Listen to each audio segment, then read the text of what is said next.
Welcome, beloved sacred sovereign soul, to He Vibes, She Dives with Timber.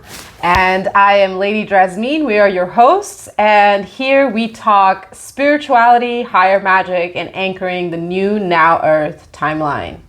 So today we're about to discover our topic for the next 3 weeks and see what comes through over some ceremonial cacao.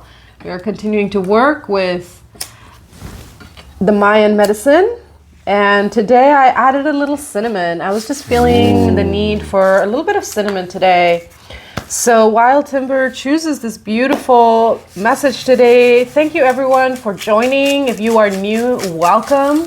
If you are returning, thank you for continuing to be present with us and supporting us with your comments, your likes, your shares, donations that come through.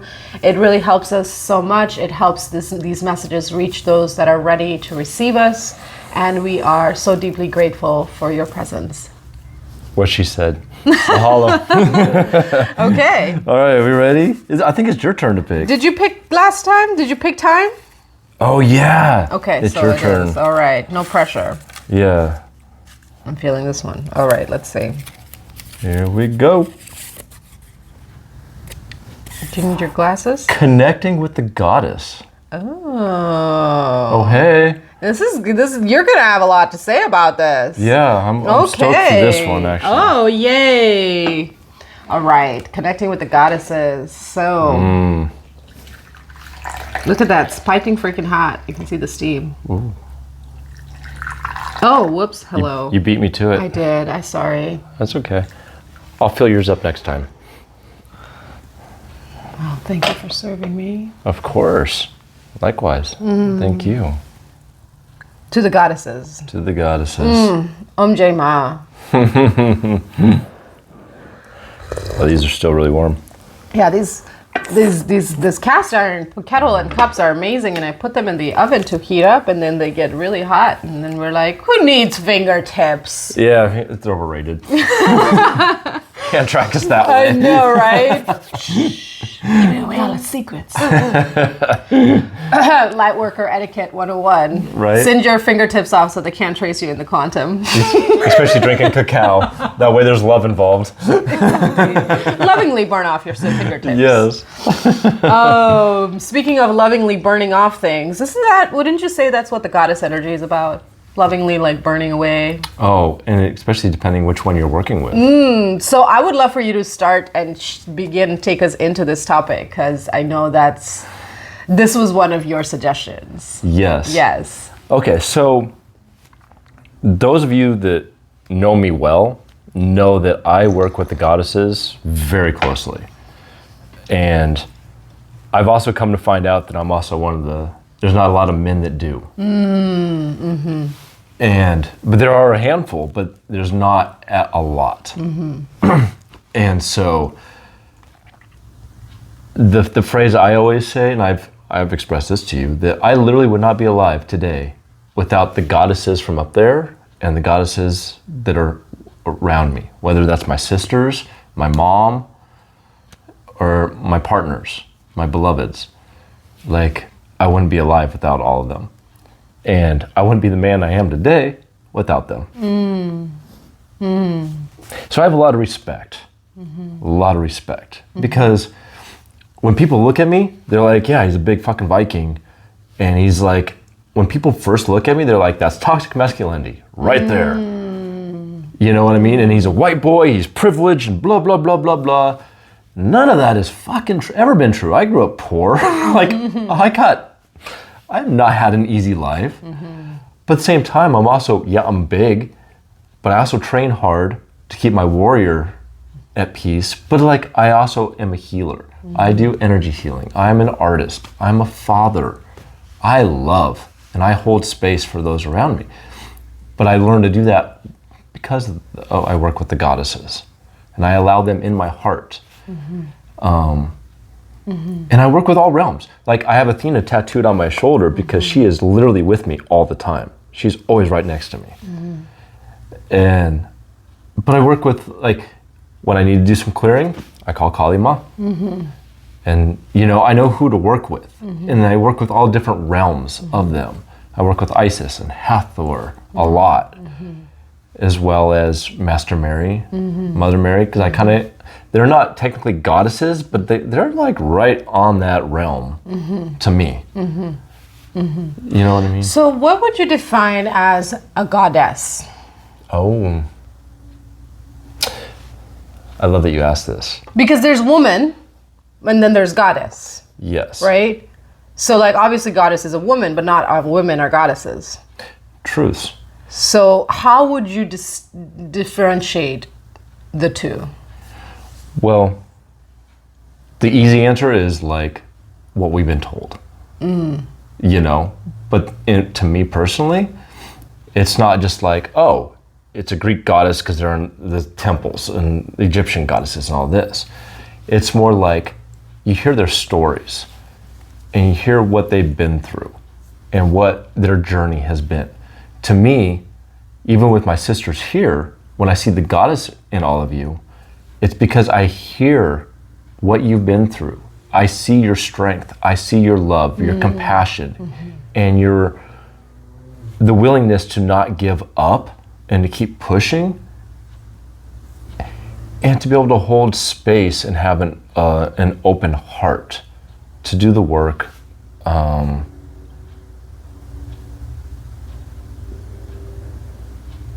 To go, there's a vibration and frequency to it too. You know what I mean? But the women that I know in human form, that I see the goddess in them, which is pretty much every woman I've ever met. I mean, for one, you can give birth. Like, what? We are the portals that turn souls into humans. Yeah, you're creators. And you're healers. It's all in it, and it's like in the connection. And me personally, as a man, I feel my brothers have lost that respect to see the goddess in our women, our sisters, our children, our elders. You know what I mean? When I'm with a partner, I honor the goddess within her. And you could ask any of them I've ever been with, and they will all tell you the same. I so love that you brought that up, because there is the goddess aspect that does live in all women. And I love that you mentioned that, because just because you can see the goddess in a woman doesn't mean that she's embodying the goddess energy. And so there's a little bit of a warning here that I want to give out, for lack of a better word, of to not pedestalize. Right? Because then that creates an energy of giving power away, which is dangerous and unhealthy. It is. And you have to, and I've learned it, you have to learn to switch your perspective to honor. There's a difference between honoring versus, like you said, just giving it everything to me and like, oh, you're everything, I'm nothing. But there's a difference between allowing even goddess to flow through me, to honor the goddess in front of me. So I would love for you to talk more about how the goddess flows through you as a masculine body. Well, you know, it's just like, you know how we all have that masculine, feminine flowing through us at all times. And so being an artist, I think that's one of the first times I started to understand that it flowed through me, because I'm so creative, and so I tap into that. And as I got older, it's just like I realized being a father, I was tapping into that, that nurturing, that very much like the opposite of how my dad treated me. You know, I did the best I could to not do that. But in order to do that, I had to find different perspectives. And those perspectives were more of the compassion and the loving, which is all taught in a lot of the old goddess stories. So I would pull from that. And better than that, like I just, you know, I can, in my heart, I always imagine that I have a heart temple. in my chakra, heart chakra, there's a flame that's always burning, and it's Mama Creator. That she's always in my heart. So whenever I need to, I go within and I sit in that flame and do the work. So she's always in me. And I consciously work with that within me. And it helps me find harmony between the two realms. I love that. Thank you. Thank you for bringing that piece about the nurturing energy that exists within us all, coming from the essence of goddess, because the feminine energy is natural, that energy of nurturing, of life-giving, of, you give a feminine energy something, she'll multiply it. Whatever it might be, usually a healthy feminine. We gotta use these words. And what you just said actually triggered a question I was going to ask you. What was your first experience, like real experience of like connecting with a goddess, whether it's within yourself or externally? Wow, that's a good question. I can't remember it, honestly. I mean, thinking back, it always feels like they've always been with me since I was a little kid that I just don't remember. And when I was channeling, they're reminding me that they've always been with me, watching over me since I was a baby. Right. So I can't remember, but my soul remembers, but I can't physically remember. Perhaps feel into it while we're continuing to converse, because it would be good to share like the story where it became tangible for you, right? Yeah, I'll sit with that as we talk. But I would love to hear what your connection. So interesting. Yeah, the goddess is just a concept that didn't exist for me, even as a woman, which is a little strange to think of and to hear even me say that. I was raised, and I mentioned this in the episode where we talked about Yeshua and Mother Mary, about my very dogmatic Christian upbringing. And I remember actually when I was somewhere between 5 and 6 asking my father, why does the Bible say Father, Son, and the Holy Ghost? Like, where's the mother? Like, it just seemed like a very logical thing for me to ask, and I got my ass whooped. So I never asked again, but I always had that curiosity. And being raised as a brown woman in India, girls there are basically, the moment you can get in the kitchen, you are trained for motherhood and wife. As young as 3, you were in the kitchen. I mean, by the time I was 6, I knew how to make fresh tortillas. By the time I was 10, I could cook, clean, sew, manage a budget book, run a household. So like my perception of the feminine was distorted for many years to be one of servitude and obligation and blind obedience. And so I was very uncomfortable in my feminine body. I never wanted to change my sex, but I was always very comfortable because it was oppressive to be a woman and to not receive support from my family, from people in my life. Like you say, the men have really been disconnected from honoring the woman, the goddess, within themselves and thus in another. And so it was just something that just like didn't really click for me, that there was a feminine energy, because for me it was always it was toxic masculinity that I was surrounded by, that I was raised in, and very, very structured, a very disciplined life, very like go, go, go, go, go, very driven, always moving, just overworking, hyper independence, very much in that toxic masculine energy. And then actually almost a decade ago, I became very ill with an ear infection. And I talk about this in some of my other podcast interviews and in my book, 𝙫𝙞, where I got this ear infection, and I am completely deaf on my right side. I don't have an eardrum from a trauma that happened as a child. And so when I get an ear infection, it just takes me out because I can't put any medicine in there. I just have to let it run its course. And this was like 10 days of just like nausea, dizziness, ringing, could barely walk, couldn't really see. Like, it was fucking bad. I had not had that one that bad since I was a child. And I remember that during that period, is when the first goddess appeared to me. And she was this naked woman on fire, on a tiger. It scared the fucking shit out of me. And this tiger is like, rah, roaring. And she was just really calm. She didn't say anything to me. And at first there was this fear of like, holy fuck, there's a tiger in my bedroom. It's gonna eat me. I'm fucking delirious with fever. I don't know what's going on. Like, you've been in those fever where it's like, you're so delirious, you don't know what's real and what's like fake. So I was like in that delirious fever. I'm like, I'm just gonna fucking die. There's a tiger in the bedroom and it's roaring and it's on fire. And it was really, really, really fucking intense. And this naked woman just gonna stand there and watch it. Yeah, this naked woman is just sitting on the tiger. Why won't she fucking say something to me? Speak, goddammit, like fucking talk to me. And she wouldn't say anything. But as I just like sat there shivering in fear, just like, oh my God, I don't know if I'm shaking because I'm feverish or I'm scared or probably both. Maybe I peed myself. I don't know what's going on. I just felt like this peace come over me. And like the fear just started falling off.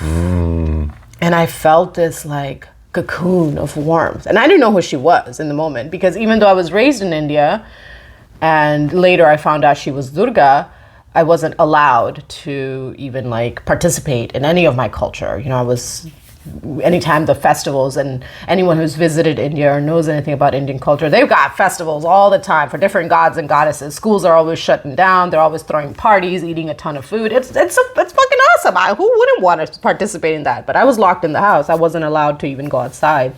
Really? So I didn't have any like frame of reference of what I was looking at and what I was getting.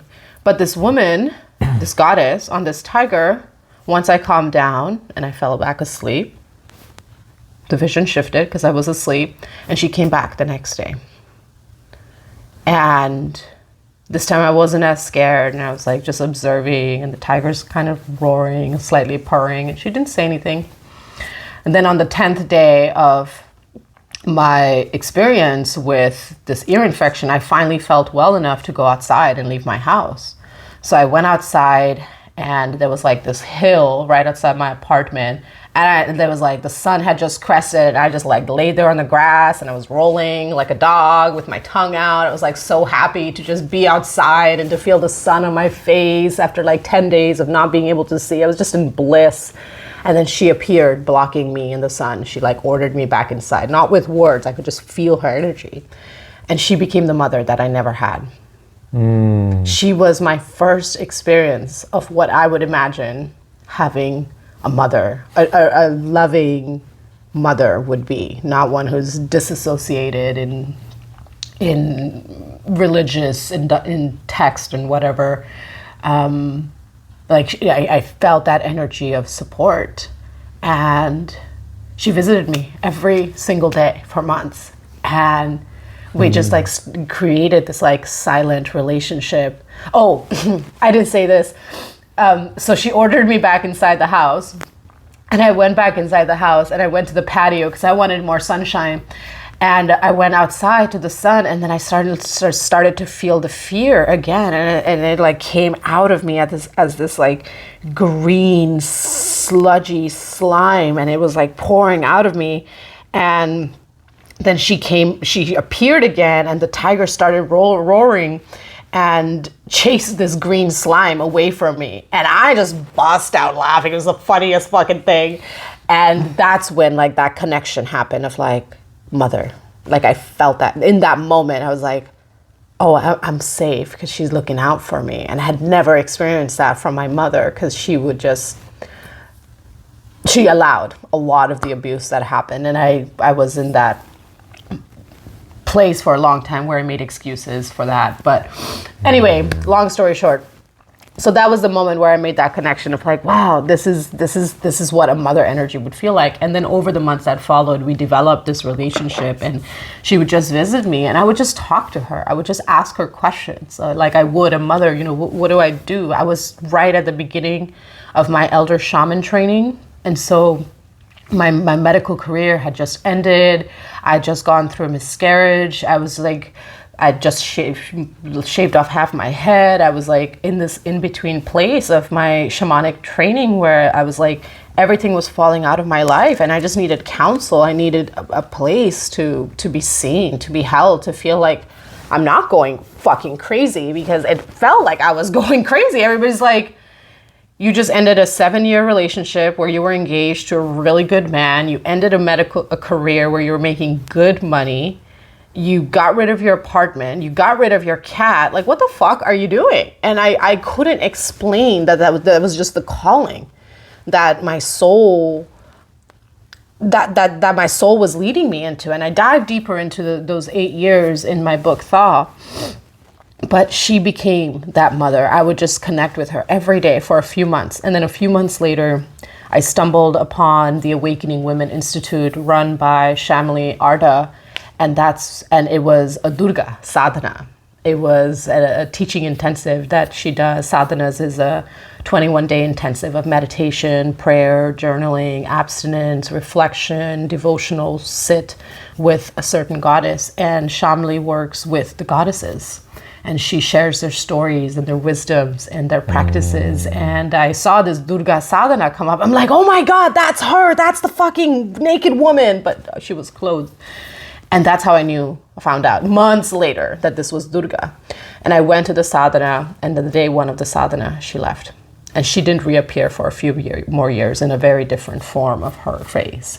So that was my first introduction to the goddess energy. And it completely shifted my reality, because not only did I receive this visitation from her, but the miscarriage that I experienced that year was that wake-up call of how disconnected I was in my physical body. And that was the connection.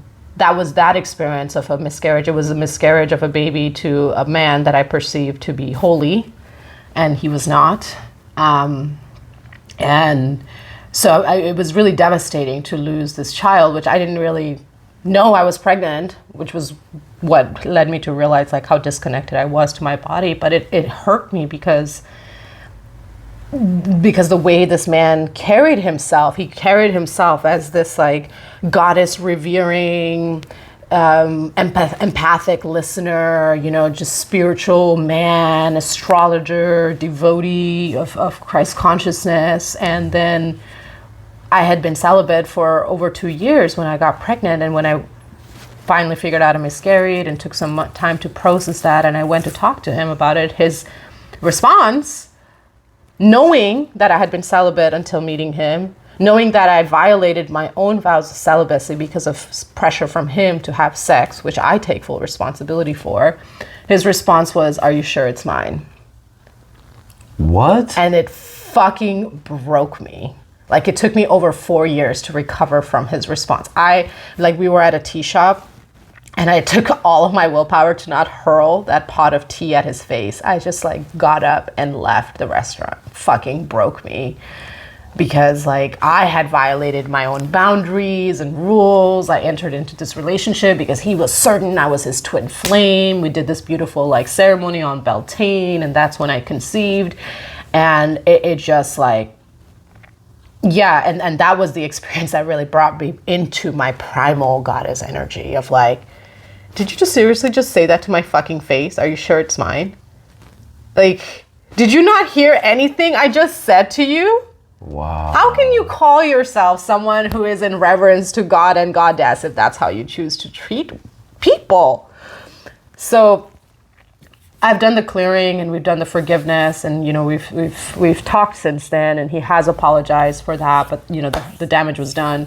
But those experiences, as difficult as they were, the ear infection awakening me to my spiritual connection with the goddess, and then the miscarriage and his reaction, all culminating in the awakening to my primal power, set me on a path where I just overnight, even though it didn't happen overnight, it felt like overnight something shifted within me where I went from being really uncomfortable in my feminine body and carrying a lot of guilt and shame around the way that my mother chose to conduct herself as a woman, to the way I was raised as a little girl and the abuse that I suffered because of having a vagina, and to this will never happen again. I will never allow my body to be abused this way because I'm going to stand within my power. But it took me a while to realize like that was the goddess energy awakening within me. And it took a few years to really like integrate that. And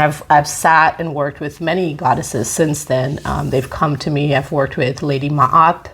I've worked with Mother Lady Isis. I've worked with Bast. I've worked with Sekhmet. I've worked with Durga, Bhairavi, Kali, Lakshmi, Saraswati, oh my gosh, there's so many. There's so many. And I've done sadhanas with Awakening Women Institute, 21-day plus intensives with each of these goddesses to really receive their wisdoms. And I've worked heavily, I am continuing to work heavily with Tara Ma. She has 21 faces, so that's a study that I've been in for a few years.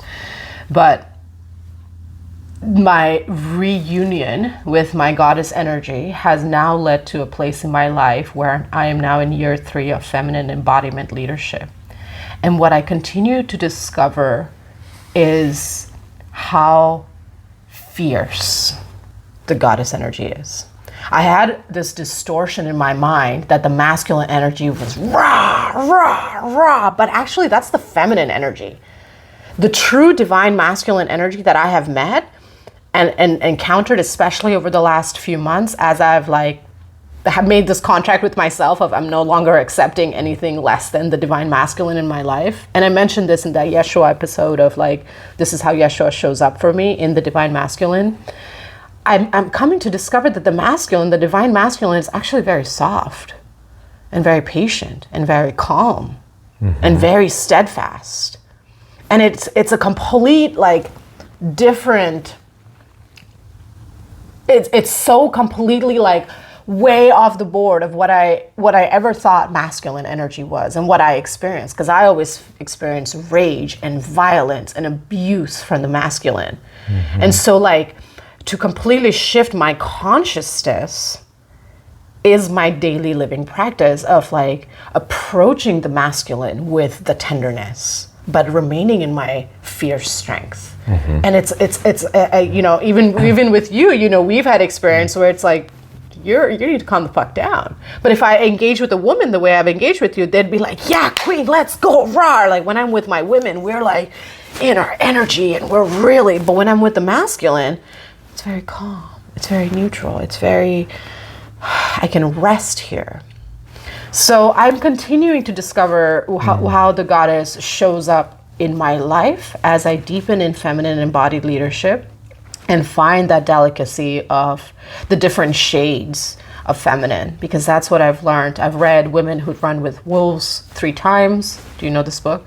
I've heard of it. I haven't read it. Women Who Run with Wolves is like the Woman Manifesto by Clarissa Pinkola Estes. I highly recommend all women read it. I call it the Women's Bible. Highly recommend men read it too, because it shows like the different phases and shades of women. That'd be amazing. Yeah, 2 years ago, my first year of leading women's circles, I did a closed circle year-long study of the book. I'm going to do it again next year. And reading that book, it helped me start to bridge what I was experiencing in my body, what I was experiencing in spirit with the tangible reality, and how the goddess shows up in very practical ways. That's the other thing that surprised me about the goddess energy is like the God energy really shows up in stability, in structure, in calm, in order, in peace, in steadfastness. And the goddess energy shows up in momentum and building and nurturing and tending, and there's this constant flow. And I've learned like the way that we meditate as well, like the masculine meditates and finds peace and stillness, because the masculine energy is the energy of constant motion. But the feminine energy finds peace in movement, because she is the energy of holding in stillness. So it's like a paradoxical dance of the goddess energy. that I continue to discover in my everyday life, in how I go about my life. And I can't help but think of my teacher Shamli's words right now in something she said. And she said something to the effect of embodying the goddess is a living practice. It's not something that you just tap into or you pedestalize and put a statue of Tara on the shelf. You're like, oh, I bring incense to the goddess every day. It is an embodiment that requires constant humility and constant surrendering and constant tending to be that flow, because the feminine energy is like water. It's like God ebbs and flows, and then we go through our seasons where we have a lot of energy and then we're tired, and allowing that space and giving grace for that. And that's why that masculine energy is so important, because water needs a container. Mm-hmm. And like you said, you honor the goddess in the women that are in your life. You know, once I awaken to the goddess energy within me, I see the God, man, king in every masculine that I'm with. And I strive, I don't always succeed because I am in this human experience, but I strive to meet them with that respect and devotion. And it's so fucking triggering when they're not ready or they're not willing to step into that. Yes. That is a place where sometimes you have to tread lightly. Discernment. And as someone who has come from a very toxic masculine background, that has not been an easy task for me. I have hurt men by being what I perceived a strong woman. But I wasn't being a strong woman. I was just being another shithead because I didn't know any better. Yeah, none of us know a fucking thing, in all honesty. We're all just doing the best we can. Mm-hmm. But I love everything you just said. And I feel like that's important because a lot of the women out there, mm-hmm. it's good for them to hear, because our society, you're all around the world, it's harsh. Mm-hmm. There's not a single human being on this fucking planet that doesn't have some form of trauma. Mm-hmm. There's not one. Mm-hmm. And we're all working on trying to heal and trying to understand and try to release and let go and all the processing. Mm-hmm. So I love that you were able to express that, and you expressed so many faces mm-hmm. as being a woman, mm-hmm. and how you mm-hmm. were so disconnected for most of your life, and then how it came and how mm-hmm. you've been. It came with violence because violence was all I knew. It was the only way they could connect with me, to show me that they are actually very fucking awesome and they love to party and just have a good time. And laugh. Oh my God, so much laughter. So much laughter. You know, May I? Yes. Mm-hmm. I can't remember when. I was kind of sitting with that, but I was so intrigued by what you're saying. The naked woman on the tiger. Yeah. Yeah, I have a painting of it somewhere in my gallery. I love that. Mm-hmm. But it's for me, I remember as a kid, I was always outside. Mm-hmm. And so Mama Gaia, without even really connecting it, I have always been with Mama Gaia, which is also Mother Earth. Gaia is an ancient word used for. But anyways, so I have always, gratitude, thank you. Mm-hmm. So I've always, without realizing it, always been physically connected. Mm-hmm. But I remember my last breakup, and it was a twin flame thing, and I literally felt like half my soul was broken. Mm. I wanted to die. Mm. And I remember being in fetal position crying nonstop for a month, but there was a week time that was the most intense. Mm. And I remember just feeling the goddesses hold me. Mm. They always held me. Mm. And I remember not a few months ago. Well, when I moved here, mm-hmm.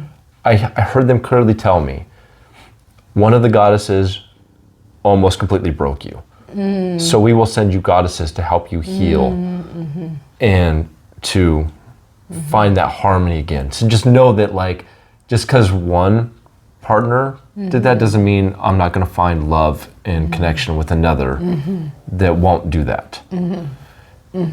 So it's like, I hold them very close to my heart in many ways.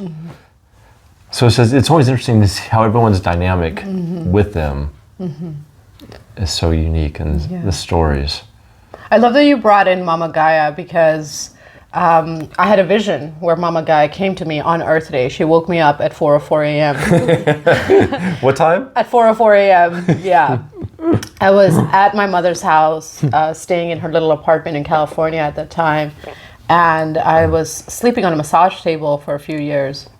And it was Earth Day. And I woke up because there was a lot of fires that year. I don't remember what year it was. I think it was 2019. But there were a lot of fucking fires. Like, it was bad. And for a moment, I thought I was responsible for that, because I was like working with Kali Heavy. And like, after working with Kali Heavy, it was raining ash from the sky. And it didn't register for me until a few months later. I was like, oh shit, did I do that? But you know, maybe not, who knows?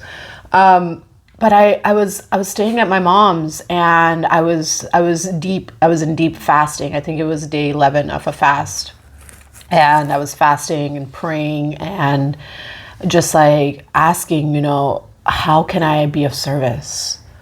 How can I be of service in a holy way, in a way that doesn't create more abuse and trauma? And before I go into that story, I want to share something that I experience a lot within my women's circles, and this is a deep rage around not being held, quote unquote, by the masculine. You know, we women, we really need the men to step the fuck up, because we are tired. We cannot step fully into our feminine energy when we have to operate in the masculine. It is not possible. It's like you're wanting to be over here, but you're over here. Like, it just doesn't fucking work, people. Like, you can't work with your right hand if you need your left hand, and vice versa. So what you said, please reiterate that in your, you know, one-on-one video, because we really need the men to step the fuck up. And this has been like a source of rage. And this is what continues to perpetuate that wound of separation, because men just see women as fucking pissed. Well, we're pissed because men are acting like little boys. And we're tired. We're tired of being single mothers. We're tired of running our businesses by ourselves. We're tired of running our homes by ourselves.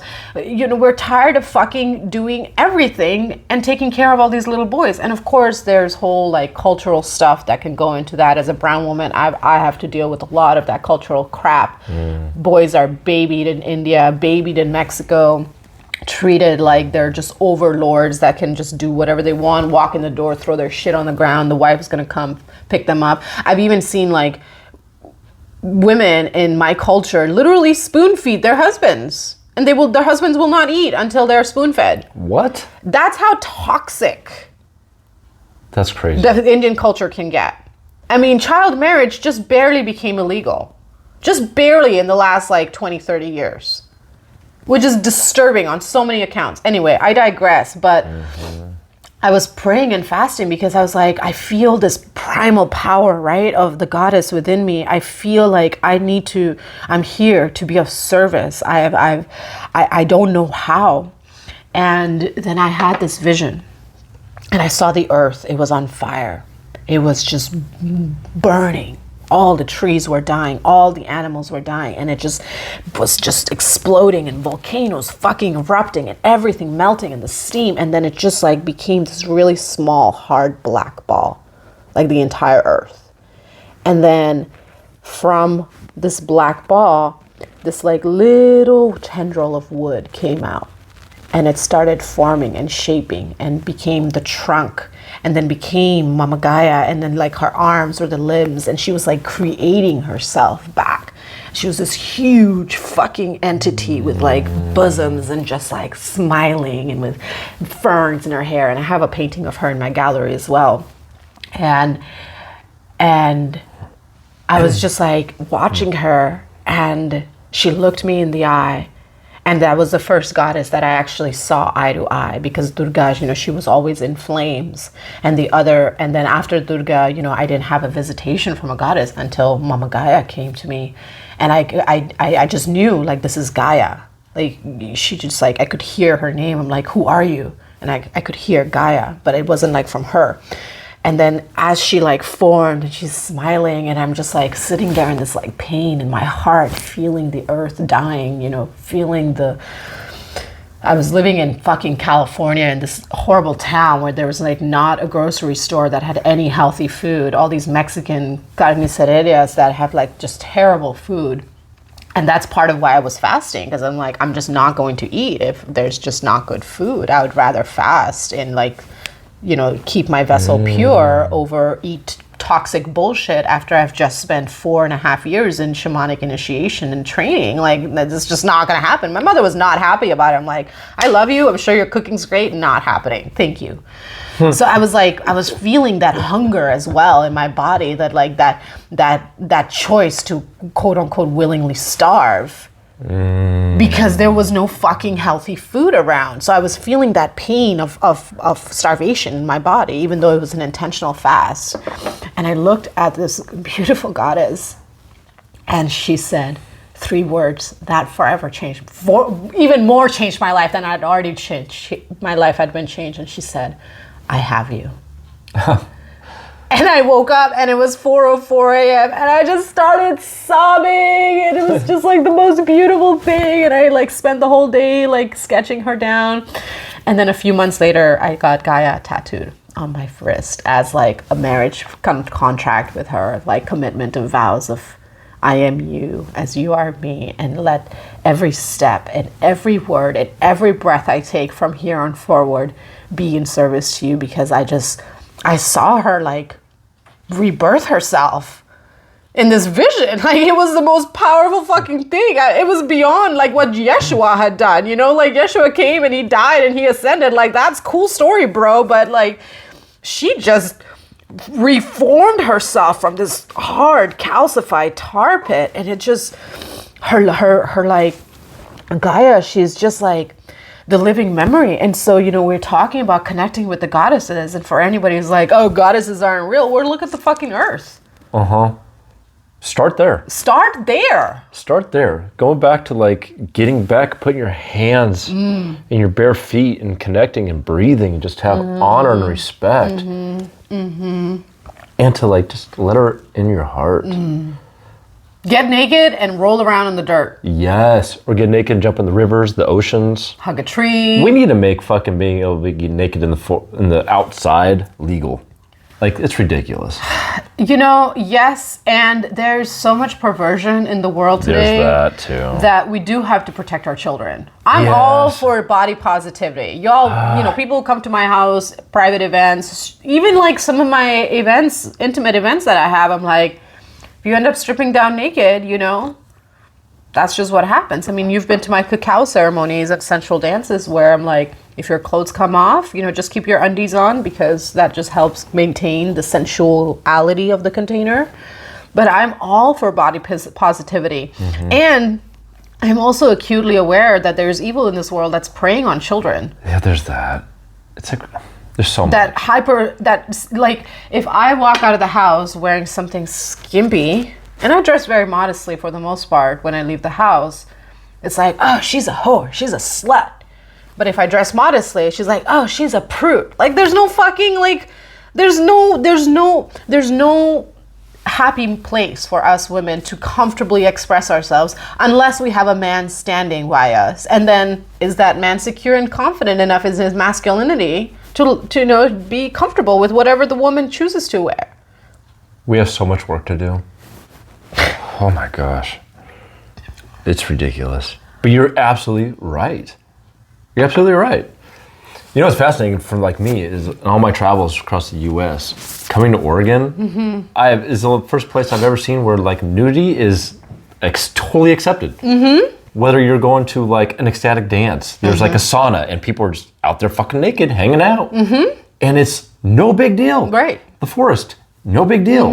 And it's changed my perspective. on my own comfort levels, but also learning boundaries and respect and having, like you said, and it's like that needs to be taught. And it's more than just like physical actions, right? Like it's the way we hold our energy. Because yeah, you could say like, oh yeah, we're cool, but if you have a lascivious energy, people are gonna feel that. And that's not safe. No. That's not comfortable. And us women, especially us women, I'm sure men feel this too, but I speak as a woman, and so I can only speak from the perspective of women. Like, I feel eyes on me all the time. Back before I really stepped into my spiritual power and the call of the medicine woman, I wore very form-fitting clothes. I mean, I still do to an extent, but I couldn't walk down the street without getting honked at or whistled at and hollered at. I even got into fights with boyfriends because men would pay me compliments. I'm like, I can't help that I'm an attractive woman who takes care of her body. Am I supposed to cloister myself as a nun because all you all got fucking issues that you haven't dealt with? And I allowed that, right? That's part of the rage that a lot of women in women's circles that I support my women in counsel with is like, how do I express my feminine energy without being victimized? Agreed. And there's literally so much that we can do. I mean, I can tell them you just got to be confident, but we still have to deal with the fucking assault of energy that comes in, especially from the masculine collective. And I'm not demonizing the masculine and saying, oh, all men are, you know, horny, lascivious fuckers who don't have any control over their sexual energy. It's just a collective overall energy that just happens to come through the masculine energy because more men need to be doing the work. Yeah, I mean, it's in our movies, it's in our music, it's everywhere. It's everywhere. It's even in like commercials for kids. You know what I was telling someone the other day, like, it is ridiculous the work I've had to do to undo all that I have been taught to what it means to be a man. Yeah. I've had to undo so many of those stories and go within and just be like, why? And like really dissect and have those hard conversations with either other men or with the women and just like, and be willing to be triggered and be like, where's that trigger coming from? You know, and then trying to go back to like the roots. But like, it's work, but it's worth it. Because the thing is like, we're so disconnected from both sexes. But that, but anyways, we're the goddesses. Yes, coming back to the goddesses, you know, it's so important that we start there. Because without the goddess, without the feminine, there is no fucking life. And that is the power that was feared and thus distorted hundreds and thousands of years ago. Yep. You know, back way in the back way in the day, you know, when we had the true calendar, the 13 lunar calendar, and I speak about this all the time. And when I share, people are like, what the fuck? I had no idea. When we had the 13 lunar calendar, every month had 28 days, which means the 13th fell on Friday every single month. And the 13th on Friday, because of the way that everything was in alignment, was usually a new moon energy. It's a time for new beginnings. It's a time for fresh starts. And so all the women would gather in the red tent with the High Mother, and the men would come and receive blessings and wisdoms from the High Mother, from the High Priestesses. They would be anointed to go to war, to pick a wife, to, you know, leave the clan and go find food or whatever. The men would come on Friday the 13th to receive the blessings from the High Mother or the High Priestess. And the priestesses would wash their feet and comb their hair and just like be the goddess to them. And then the rest of the time, the men were in service to the feminine. And because men weren't allowed into the temples of women, what happened? Well, insertion, you know, just like breaking the veil, binding the goddesses. If you look at culture, I have a sister over on the East Coast who does a lot of unbinding magic. If you look at, like, even Lady Justice, she's blindfolded. Yeah. Right? If you look at a lot of the modern depictions of the goddess, she's overly sexualized. Her body is like the modern version of what is an acceptable body form. She's bound in some form or another. And a lot of the cemeteries of the Masonic cultures And even some of the old vets and things, like they have statues or carvings of women that are in bondage, because these are literal rites of dark evil magic, true evil magic that have been done to bind the feminine energy from remembering her power, because that power is so fucking primal. We are literally the first point of contact to God. You cannot have life without the womb. Exactly. That's interesting you said that, because you look at old statues in Egypt, in Greece, and they're all, women are naked, but like they're in their power. Right. They're curvy. They're curvy. They're like, they've got a body. They've got juice. They got juice. And they're dancing, or they're celebrating, or like you said, they're anointing, or they're like blessing. They're holding space. And that's fascinating. But if you look at a lot of, like, I invite you to go to a cemetery close to you, especially if it's one of those cemeteries that's from the 1800s, from the 17, 18, 1900s. Go to those cemeteries and look at the statues of the goddess there, especially if you're in the older red states, so to speak. And you will see how the women are bound and the language that is used. You'll see their paintings in like old libraries, in old like architecture buildings. You will see murals of women in bondage or under the knee of a man. And these have been attempts by the malevolence, by the darkness, over hundreds and thousands of years, that women such as myself and other priestess sisters, we actively work on breaking the energetic bonds off to restore the true temple of the goddess. But again, because we are really striving to step into the feminine energy, we need the masculine to hold us and to also be in their integrity and be in their leadership. And I've been in leadership positions most of my life, but as I've really stepped into feminine embodiment leadership, I have been calling in a masculine to support me with the legacy, to lead men's council in the soul salon that I have. And it's like so fucking frustrating for me when I see a man who has so much power not stepping into that, because it's not even me asking, it's the goddess asking. Through me. Yo, I see the crown on your head. Quit fucking around and just step in. Yes, it's going to be hard because you are the front lines. You are the way showers. But the goddesses have already been holding this for this long. And we are literally, we're going to keep going because this is literally like, for me, this is the way. But that doesn't mean that we're a lot slower because we're tired. Yes. And the biggest goddess to start the reparation work with is Mother Earth. How you vote with your dollar. Where do you buy your food? Where do you buy your clothes? Who do you support with that? You know, really doing your research on these big companies and just not participating in any of their products. You don't really need that. It's true. Let's talk about how do we cultivate and restore the relationship with Goddess within our lives, within what we can do. And for me, it's really like there. Don't buy fucking bottled water.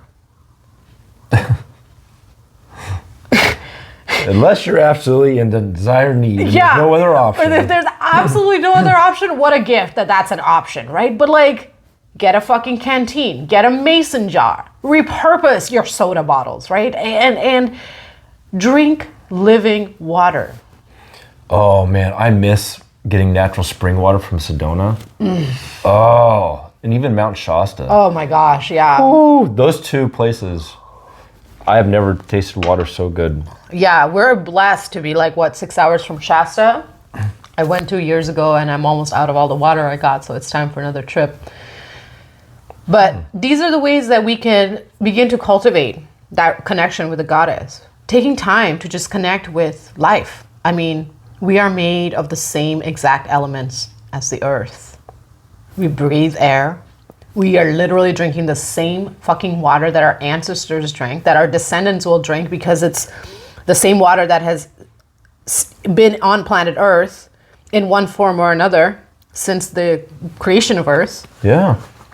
Can you imagine if we start building communities and houses, kind of like in Lord of the Rings, how the elves they create structures with Mama Gaia. They're not totally just like destroying and being like, that needs to go this. Instead, they're like, how do we co-create with it so we're not doing as much damage, but still doing what we need to do? I mean, we're still human, so we still enjoy our hot showers, our toilets and whatnot.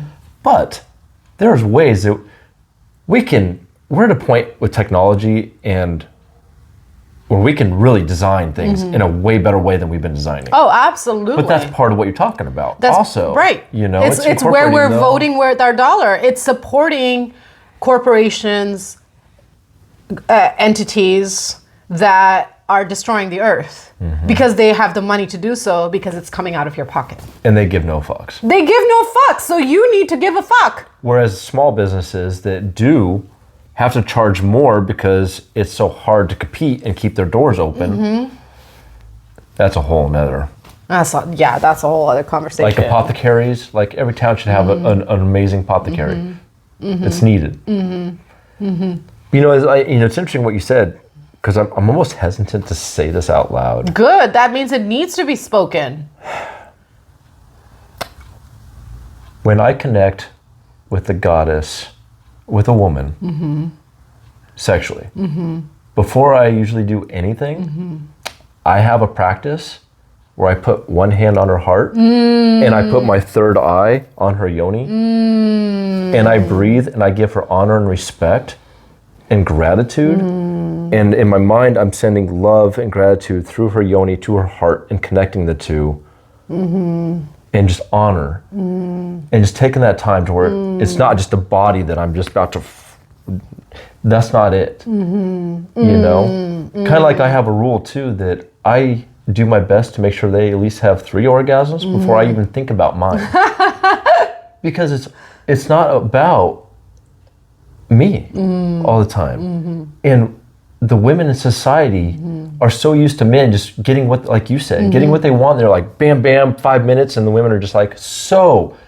I have never met so many women sexually underfucked. Yes. For lack of a better word. Yes. So it's like, I almost feel like it's my job to go above and beyond to try to like tap into the consciousness of the masculine and to transform it into honoring her, whoever I'm with, and give her my energy and honoring and respect. Yeah. And every woman I have been with is just like, I have never experienced that with with a man. And so one of the reasons I'm hesitant to share that is because of that, but it also needs to be spoken. It needs to be spoken, and this is a practice that any of your brothers can do with the women in their lives. Easily. So we talked about... And it changes everything, by the way. Yeah. Because not only does it change it sexually, but emotionally, mentally, physically. It's all connected. The secret to good sex is love. Divine love, which is rooted in respect and healthy communication and listening. And again, because of the distortion of the law of gender, which is one of the laws of creation, that piece is absent in a lot of this world. You know, I spent many years in celibacy, and then when I started dating, I let the men know, like, I don't intend on sharing sexual energy with someone I'm not committed with. And they fucking, more than half of them just disappeared, like summer flies. They just ghosted. They freak out over that. Because they're not in their divinity. But also, it is not taught to us. We are not taught that as men, which is bullshit. Like I said, I still have a long ways to fucking go. I am far from fucking perfect. I'm not even trying to be perfect. I'm just trying to be better me. But like everything, I go back and all the things I've been taught or seen with men and stuff, and I'm just like, we've all been lied to from a long time ago. Yeah. those that run everything know exactly what they're doing. Oh yeah. They're separating us. They're making it to where we don't respect each other as different. Like there's, I can go on and on. Divorce is pedestalized. But it's like, but yeah. So I just want to bring that practice in as, Thank you. as a way to honor Thank you. your physical goddesses. Right, because we talk about Mother Earth, who is our primary goddess. She's the mother of us all. And then let's talk about the women in our lives, right? So you're talking about your sexual connection with women, which is really beautiful. And I love hearing about this practice. Thank you for your vulnerability and your courage in sharing that. You know, as a tantrika, you know, I also do practices with my partner before we have and share sexual energy, and we pray before every time we make love. We have a very special prayer before he enters me, and like the eye contact is so important, and like the hand on heart, like my hand on his heart and his hand on my heart, and just like taking time to like build that. And he honors my no when I'm like, I'm just not there. And aside from the sexual energy, another big way that all men can respect all women is to fucking honor her bleed. Okay? Yes. Like if a woman is bleeding, she doesn't give a fuck what's going on with your day. No offense. It's just the truth. Like, we are cramping, we are tired. Just take care of the fucking dishes. Clean the house. Yes. Scrub the toilet. Don't ask us what we want, just fucking do it. Women don't like questions. Women want action within reason. Don't just, you know, take things from their hands when they're in the middle of doing something. That's consent. Thank you. Still have consent. But like, learn about a woman's body and her seasons and cycles. And this is what I teach my women in circles. And I share the practices with them. They're like, why isn't this taught in school? And I'm like, well, this is why I have founded Drasmin Dreamworks, to create a global education temple that really reveres the masculine and the feminine. But like, the young women, the elderly, the in-between, you know, we women, regardless of whether we're bleeding or not, we go through 4 different seasons every single month. We go through, each week is different for us. There are weeks where we have a lot of energy. There are weeks where we don't have a lot of energy. And to expect women to operate like the masculine is not respectful, is not connecting to her goddess essence, is not listening. And so even if you're not connecting sexually with a woman, you can still show up for women from that place of reverence. Yeah, I take care of my sisters. You know that. I do my best I can. I'm not perfect, but I still show up with love and respect and compassion, and I'm willing to help if I'm able to. I would love for you in your share video, of course you're going to share about whatever is guided, but I would love for you to really speak to the masculine collective of, you know, almost like a column base of, this is what we are taught, this is what you do. That's a book I need to write. Fuck, right? In all actuality, I've been feeling that. Right? But you know, from my perspective, it's also hard because we've gotten to the point where women have been through so much, and I don't blame them, but it also makes it for those of us that do our fucking work, it makes it hard. Like, I can't even, most of the time, I can't even say hi to women and just have kindness without them thinking, he wants to fuck me. And I'm like, I do not want to fuck you. I am just trying to say fucking hi. I've almost made a shirt that just said that. It's like, to all the women out there, I am not trying to fuck you. I am just trying to be fucking kind. I laugh, but I know that you're being serious. I'm dead fucking serious. And I know that that's a wound that the masculine carries, and I was shown that a few years ago. So anytime a man, especially a man, asks me, like even with you, when you asked me like, hey, do you want to go get drinks? I was just upfront. I'm like, is this a date or a friend? And you're like, no, I'm not dating right now. I'm like, cool. Awesome, right?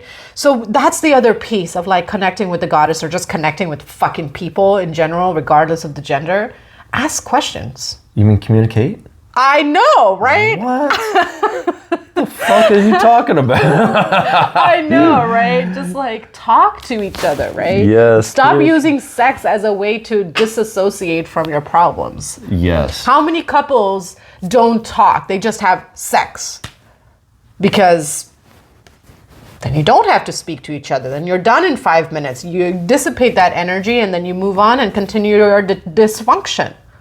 I mean, when we had the COVID pandemic a few years ago, it really illuminated for all the people around the world whether they were in functional or non-functional relationships, whether they actually liked their partners or they were just married because of societal expectation, whatever, you know, and it changed the collective consciousness. And we're still feeling and witnessing the effects of that. It's true. You know, I mean, I was married at 21 and I had a kid with my ex-wife, and I look back and there's so many things I could have done better. I could have shown up so much better for her. I failed her. And I own that. Divorce is a disease in this world that is rooted in just absence of education. Don't get married. Don't have children. This is going to take me into a tangent, but like the whole idea of like getting into a relationship is to build a life together.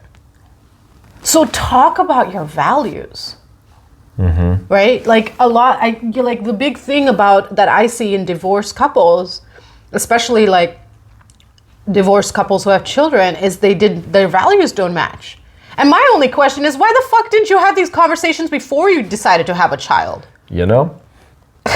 Like, even with my current beloved who has a beautiful teen daughter, you know, I hear his stories of like his frustration and challenges around, you know, now his daughter is coming into her adulthood, her young adulthood. And I'm just like, I have to bite my tongue. Because all I can think of is like, why the fuck did you decide to have a child anyway with this person that you clearly just don't have much in common with? But that's not my place to speak, right?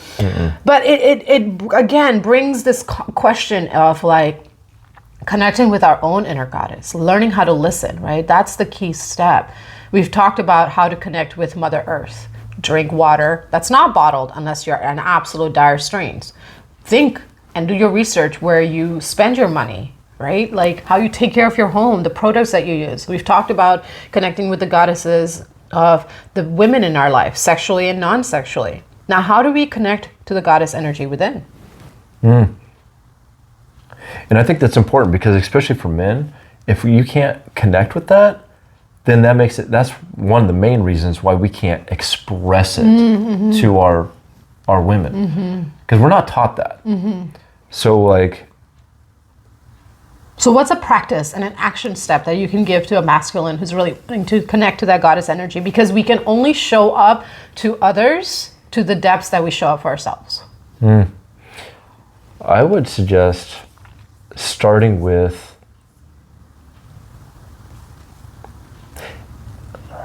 I'm trying to figure out how to word this because a lot of the men out there are Christian. And I have a hard time trying to express what I need to with that mindset.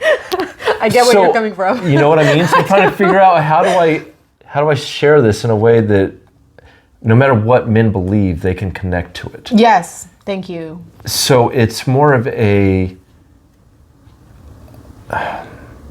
because like I said, to me, creator is a goddess, is female, more female energy. So I would say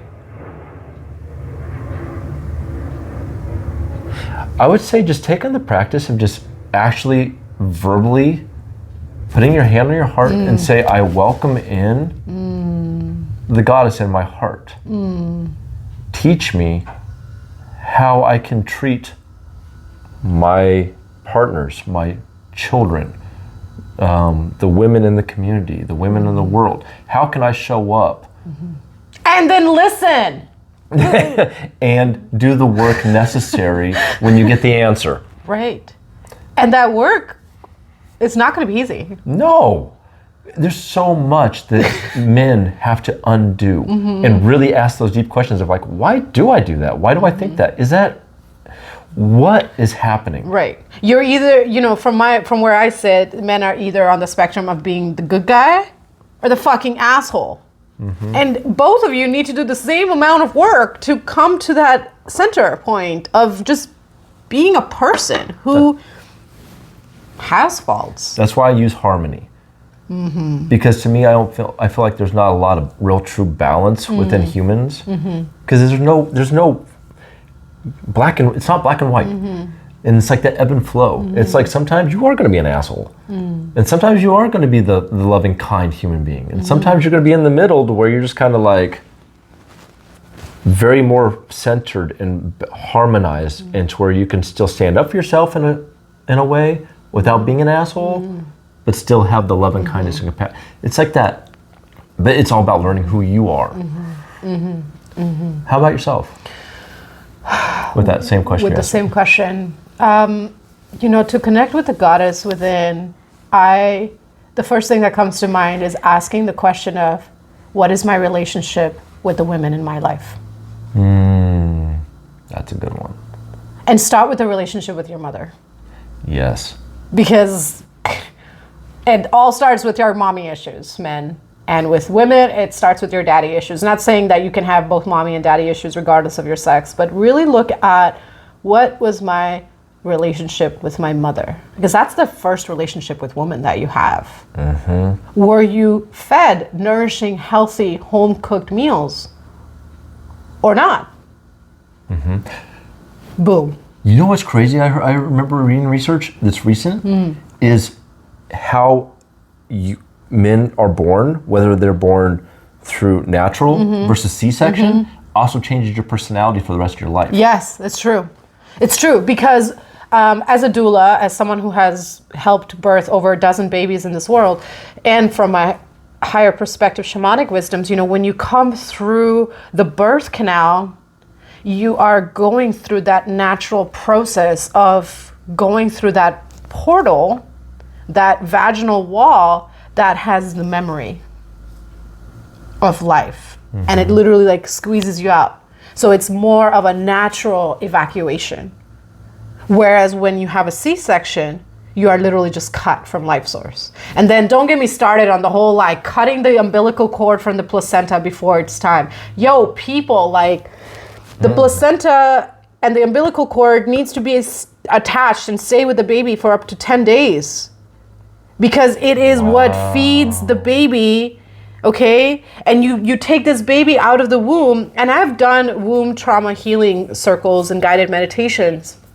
And it's a topic that people are like, what do you mean womb trauma? But like, think about it. Makes sense. You've had this baby, and you as the baby have been inside your mother's womb for 9 months.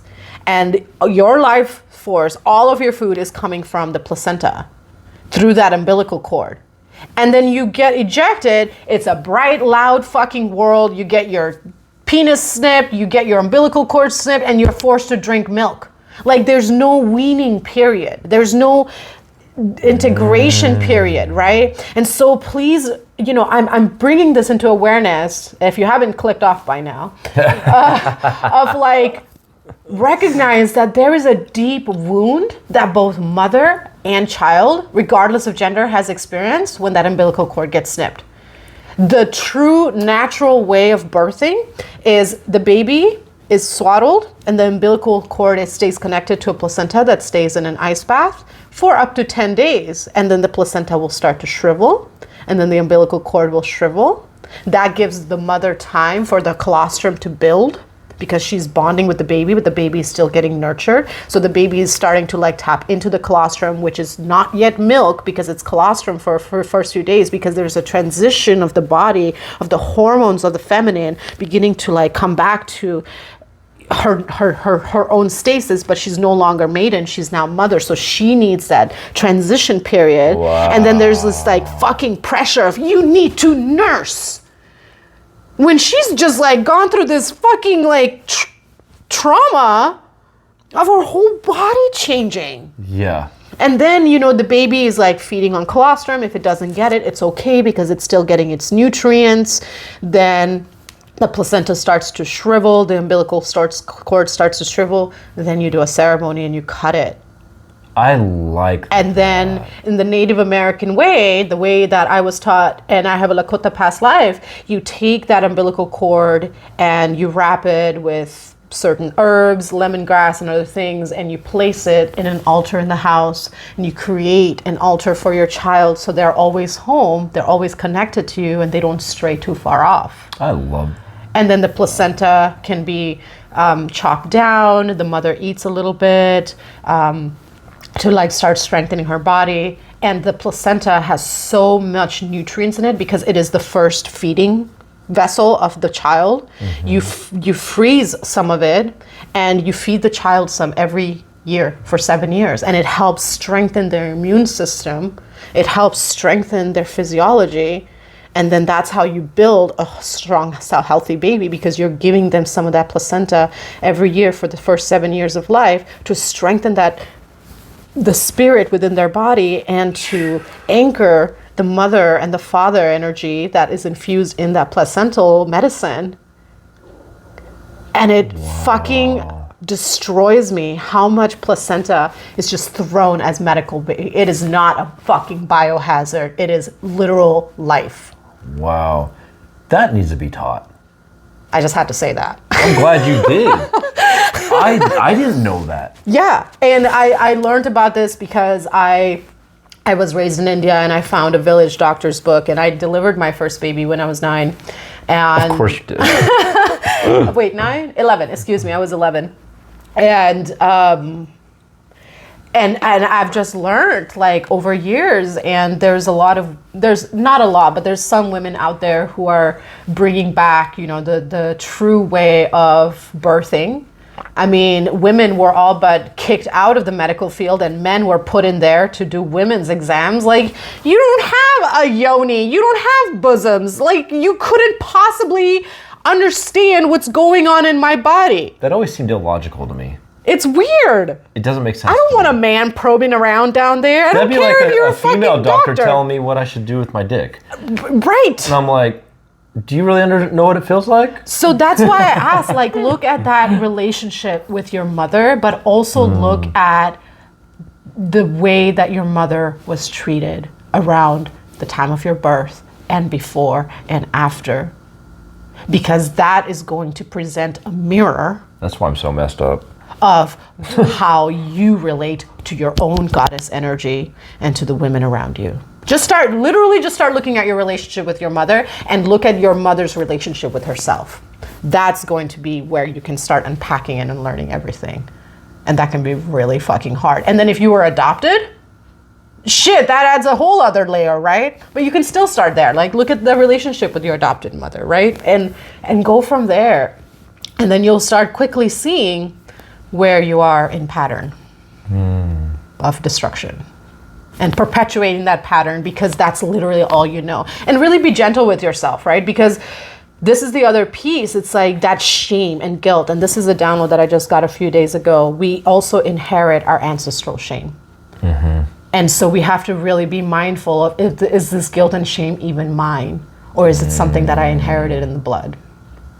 And then what do? Just put your hand on your heart and give grace? Yeah. To that? To that. Talk to that aspect of yourself as if the way you would want to be talked to.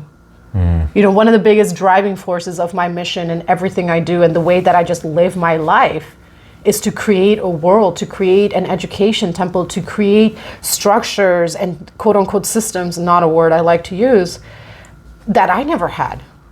As a sovereign, as a woman, as just a fucking person in today's world. So like, look at what it was my relationship and then respond in the ways that you would have liked to be responded to. And that's how you start breaking the cycle. That's how you start repatterning. That's how you learn how to parent yourself again. And it's gonna take time. Get therapy. And you might need a psychologist. You might need a shamanic practitioner. You might need someone who does an infusion, which is me. Allow yourself to ask for help, because you're basically going back to the drawing board of the womb. So you're like a baby again. What do babies need? They need a lot of fucking support. They don't just come out of the womb and start breakdancing. Seriously. So like, really be gentle with yourself of like, wow, okay, what do you need, little one? Oh, teenager, you be pissed right now. Do you need a snack? Like, what's going on? Really like start communicating with yourself in the ways that you would like to be spoken to. I like that. Yeah. There's so many ways to communicate with the goddess. So many ways. There's so many ways. And I remember I've been told from them that they really do enjoy you talking to them, like you do, you and me, like everybody else. And also to not believe all the mythology stories of their creation. Oh my God, thank you for saying that. Because you have to remember. That is. Wow, that's yummy. Because all of them originated in way back in Atlantis and Lemuria, where all of our records and stuff are all hidden and destroyed from us. So like destroyed. The Vatican has them all. Don't tell them, let them tell you any fucking different. It's true. Anyway, yeah.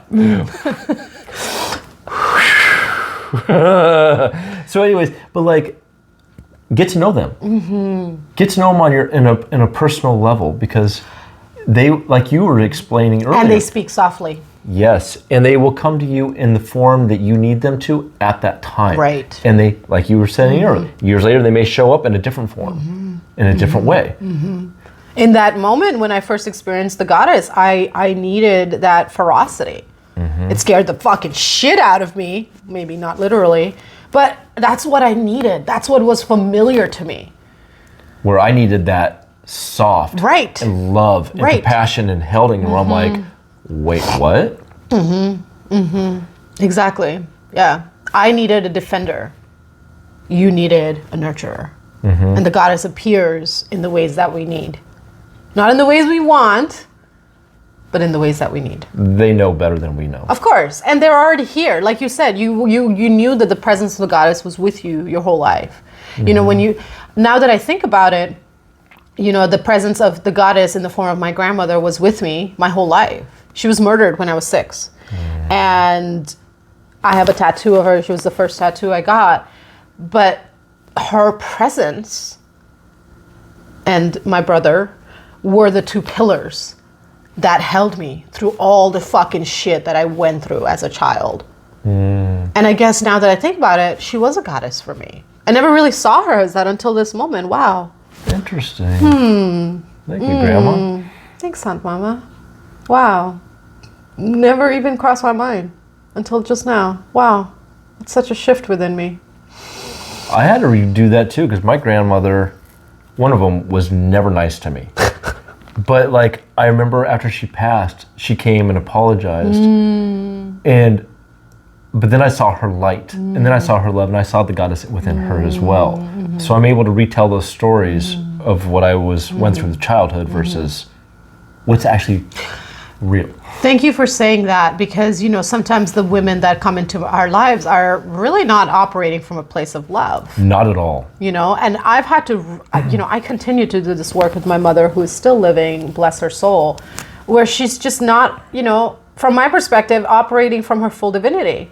But that is my choice, to either accept that and perpetuate that story of she's a bad mom, or she's a woman who did her best to her best knowing, who chooses to stay in sleep mode, but I can choose to see the divine in her and have respect for her. Because that's the contract she signed up for. Because that's her fucking contract, and who the fuck am I to say otherwise? I don't know, that's her contract with her soul. But I can, and I've had to do a lot of therapy work, people, like hundreds and thousands of dollars and hours on, I don't have to like what she does. I don't have to like her choices, but I can still honor her as the womb who brought me into this world. I can still respect her and check in on her and show love and appreciation. And if I'm feeling triggered and angry and not feeling like I'm coming from a place of love, I don't have to engage, because consent works both ways. We do not have to consent to engaging with certain people in our life just because we're related to them. Not at all. Not at all. So let's bring today's conversation to a close of connecting with the goddesses. Did you think of an experience, by the way, that was your first visceral experience with connecting with the goddess? And if you haven't, maybe you can talk about it in your individual video.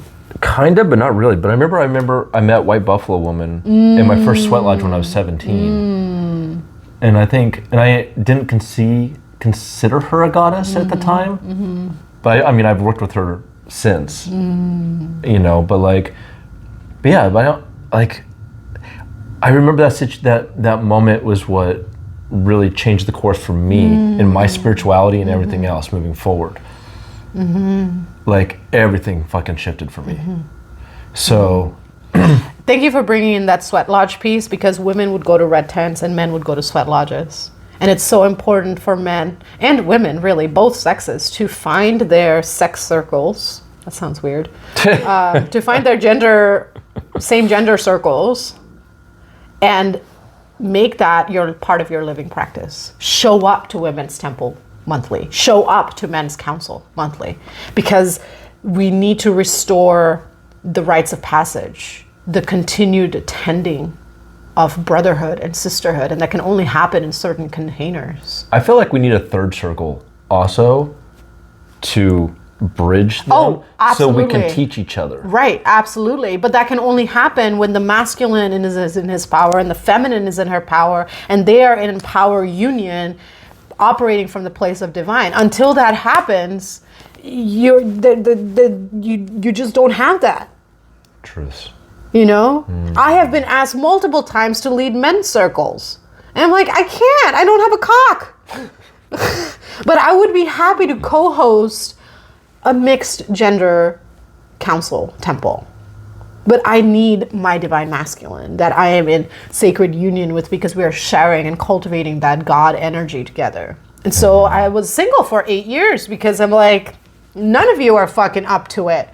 And I'm not willing to wait around until you rise to meet me. I'm already fucking here. And I'm just going to keep going up. I wish more women would do that. We're going to pause here before we go into the conversation of sexual energy. Know your worth. On both ends, right? On both the masculine and the feminine end. Like, use your sexual energy to heal your soul. Use your sexual energy to clear the karmic debt. Use your sexual energy to create dharmic credit. Use your sexual energy to be a voice for the quote-unquote minorities. And the goddesses will definitely help with that. Oh yeah. Big time. Big time. Such a blessing connecting with you on this topic. I'm so glad this came up. This was really good. Me too.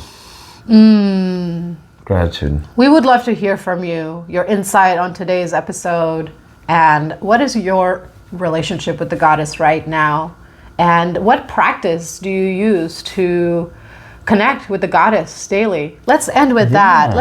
What is a practice that you use daily to connect with the goddess energy? Yeah, I like even your original one of like, what was that first moment that you truly deeply connected? Yeah. 'Cause I would love to hear about that. Yeah. Also. Yeah, I would love to hear that as well, because when we look at those pivotal moments, that's when we really start to anchor our sovereignty. It's like, oh, that was a vital fucking moment, and I did like connect with my divinity and sovereignty in that moment, and I continued evolving from there. But I just maybe got caught up in life stuff that I didn't pay attention until it was brought to my attention. Exactly. Yeah. So, gratitude for staying with us this long. Yes, it's a little long episode. But wait, what is your daily practice of connecting with the goddess? And then I'll share mine. My daily practice? Yeah. One of your daily practices. I know you have several. Yeah, I mean, I start off with just waking up saying, thank you, Mama Creator. And I always tell people I'm a big fucking lion, pretend to be a human. So I visualize my energetic lion tail drop deep into Mama Gaia's womb, into the green. And I give her love and respect, and I ask her to help send green vines up my tail and my feet roots and help me ground and help me do what I need to do. And then otherwise, I'm always open for my goddesses that are on my spiritual team to talk to me when they need to talk to me. I love that. Such a beautiful practice, and so important to just pause upon rising and feel and breathe and connect in gratitude. My personal practice is, I talk about this in one of my books, Sensual Symphony, And this is a practice that actually started shortly after that miscarriage. And it is every time I take a shower, which is basically every day, I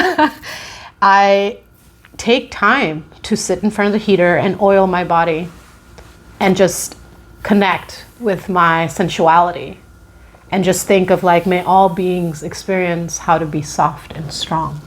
And I just take time to just appreciate every curve, every line, every scar, and just like, you know, sometimes I have like 30 like a minute and I gotta go, but I make sure like that is a practice that I never skip. I've been cultivating that practice for, I don't know, 6 or 7 years now. And it is my way of connecting with the goddess within and connecting with that divine energy of the goddess that exists all around. And it's like the central practice that just really sealed in the embodiment of the feminine energy for me, because it's like, look how strong my body is, but I'm being so soft right now, and I'm really taking my time. And sometimes I have like a whole 20 minutes. And with my partners, when they spend the night and we shower together, we take turns oiling each other. And like the way I've seen the masculine shift when I take my time to just oil their body and just appreciate them from that place of loving kindness and awareness, it's like, I've never experienced that before. What the fuck? That is true. I have hand washed my partners, and they're like, I've never had a man volunteer to do this. Right. So that's a practice that you can really cultivate, you know, when you're in the shower, regardless of your sex. Like, take a moment to really like appreciate, like, wow, look at the strong body. You know, when you're getting dressed, you can take an extra 5 minutes to just like oil yourself and nourish your skin. The skin is your largest organ and is severely under taken care of. And just like, everybody's like, wow, your skin is so great. Well, I'm just like, I just take care of my skin. So that's the practice that I wanted to share, because it's such a simple practice that anybody can do regardless of gender. But I love that, because it's also teaching your fellow sisters to love the goddess within themselves and to honor the scars and the curves. Yeah. And when you do it with a partner, you honor the god within them, or the goddess if you're same sex, it doesn't matter. You honor the god, goddess that exists within, because it's okay to be soft and strong. Well said. Yeah. Thank you. Thank you. Oh, thank you everyone for being here today. Tune in next week for Timber's share on this powerful topic. I'm super excited. I'm already feeling messages coming through multiple goddesses. They each have something to say. So over the next 2 weeks, you'll hear from Timber, and then you'll hear from me sharing about this beautiful topic. And then you'll see us both in 3 weeks for a new topic. So thank you again for being here on this super long episode. I feel like we went over an hour today, but it's definitely been riveting for me and was the medicine I needed today. You're not wrong. Oh, the goddesses do show up in such hilarious and divine ways, and I'm so grateful. Truth. Well, gratitude, everyone. Thank you for tuning in. Love and blessings. Yes. Mahalo.